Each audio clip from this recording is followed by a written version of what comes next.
आप सबको ये ज्ञात ही होगा कि पंजाब सरकार ने एक ऑर्डिनेंस पास किया है स्कूल की फ़ीस को लेकर, और उस ऑर्डिनेंस में ये कहा गया है कि 5% फ़ीस जो है वो प्राइवेट स्कूल बढ़ा पाएंगे, और प्लस जो पिछले वर्षों में 8% सरकार द्वारा ही नियत की गई थी और चीफ जस्टिस द्वारा बनाई गई एक कमेटी जिसमें जस्टिस अमरदीप जी, उन्होंने और सरकार ने मिलकर जो फैसला लिया था कि प्राइवेट स्कूल 8% फ़ीस बढ़ा सकते हैं। उस नियम के अनुसार सभी स्कूल चल रहे थे, जिसमें उच्च न्यायालय के प्रतिनिधि भी थे चीफ जस्टिस के अपॉइंट किए हुए, और पंजाब सरकार ने भी उसको पारित किया था जिसके अनुसार वो स्कूल फीस बढ़ रही थी। जबकि पड़ोस के प्रदेशों में देखा जाए तो पंजाब की फ़ीस पड़ोस के प्रदेशों से भी कम बढ़ रही थी। हरियाणा उसमें 5+ CPI का नियम था,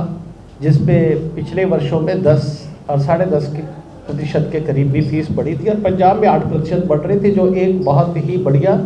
नियम पंजाब सरकार ने बनाया हुआ था, जिसकी पालना सारे पंजाब के स्कूल कर रहे थे। अब अचानक इस समय जो है इलेक्शन का भी वक्त है, तो एक ऑर्डिनेंस लेकर आम आदमी पार्टी की सरकार ऑर्डिनेंस लेके आई कि 5% फीस बढ़ेगी, और उन्हीं के 4 साल के कार्यकाल में 8% उन्हीं के दिशा निर्देश और उन्हीं की छतरी के नीचे जो है बढ़ रहे थे, और वही उसके संरक्षक थे। अब वो अपने ही नियमों को कह रहे हैं कि वो फीस ज़्यादा थी, और आपको पिछले वर्षों की भी 5 से कैलकुलेट करके, यानी 5 या 15, 9% के लगभग फीस वापस करनी पड़ेगी। ये एक बहुत ही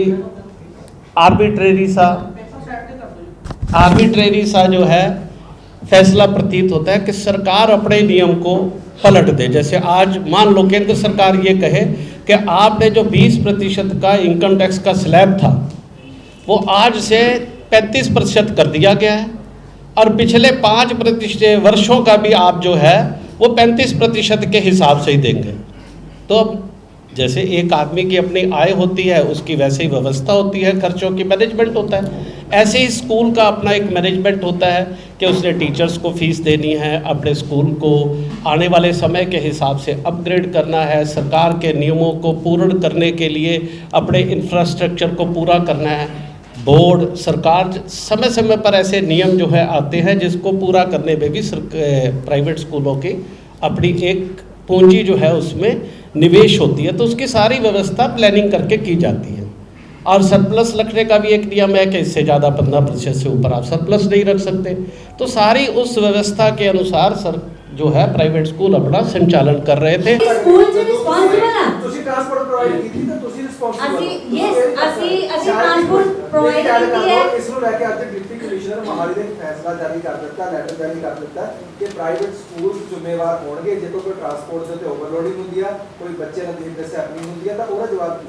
सर ओवरलोडिंग होएगी तो फिर प्रिंसिपल रिस्पांसिबल है ना। अगर बाहर कोई एक्सीडेंट सर अगर बाहर कोई एक्सीडेंट किसी गवर्नमेंट बस का हो जाता है तो की उन्होंने भी इस तरह का एक्शन लिया जाता है? ये स्कूल प्रिंसिपल ही क्यों रिस्पांसिबल है? नहीं ਵਧੇਗੀ, और जो पिछले 3 सालों की जी फीस वधी है वो भी रिफंड किया जाए। ਇਹਦੇ ਤੇ ਸਾਰੇ ਪ੍ਰਾਈਵੇਟ ਸਕੂਲਾਂ ਨੂੰ ਇਤਰਾਜ਼ ਹੈ, क्योंकि ਇਹਦੇ ਨਾਲ शिक्षा की गुणवत्ता ਤੇ प्रभाव पेगा, और स्कूल ਜਿਹੜੇ है कलैप्स होके ख़त्म भी हो सकते हैं, जिंदे नाल पंजाब दे विच शिक्षा के क्षेत्र 'ਚ एक बहुत ही बुरा प्रभाव पै सकता है। इस करके साडी मुख्यमंत्री जी नाल अपील है कि इनू प्राइवेट स्कूल एसोसीएशनां नाल बह के इस मसले का हल किया जाए, ताकि जिहड़ा पंजाब अज अग्रणी बनया होया शिक्षा 'च वो अग्रणी बनया रहे, क्योंकि अग्रणी बनाने दे विच जिहड़ा है प्राइवेट स्कूलों का भी अहम रोल है, क्योंकि 50% तो ज़्यादा बच्चे जिहड़े है वो निजी स्कूलों 'च पढ़ रहे हैं। इस करके जिहड़ी भी कोई नीति बननी चाहिए है आपस 'च विचार वटांदरा करके एक दूजे की सलाह करके करनी चाहिए है, तो हजे भी रस्ते खुले ने। ਉਹ ਪ੍ਰਾਈਵੇਟ ਸਕੂਲ ਐਸੋਸੀਏਸ਼ਨਾਂ ਨੂੰ ਬੁਲਾਉਣ ਤੇ ਇਹਦੇ ਤੇ ਪੁਨਰ ਵਿਚਾਰ ਕਰਕੇ ਦੁਆਰਾ ਵਿਚਾਰ ਕਰਕੇ ਇਹਦੇ 'ਚ ਅਗਰ ਕੋਈ ਗਲਤੀ ਰਹਿ ਗਈ ਹੈ ਉਹਦੇ ਸੁਧਾਰ ਕਰਨ ਦਾ ਪ੍ਰਯਾਸ ਕਰਨ। ਅਨਿਥਾ ਜਿਹੜਾ ਪ੍ਰਾਈਵੇਟ ਸਕੂਲਾਂ ਕੋਲ ਹੋਰ ਕੋਈ ਰਸਤਾ ਨਹੀਂ ਬਚਦਾ ਕਿ ਉਹ ਕੋਰਟ ਦਾ ਰਸਤਾ ਫੜਨ।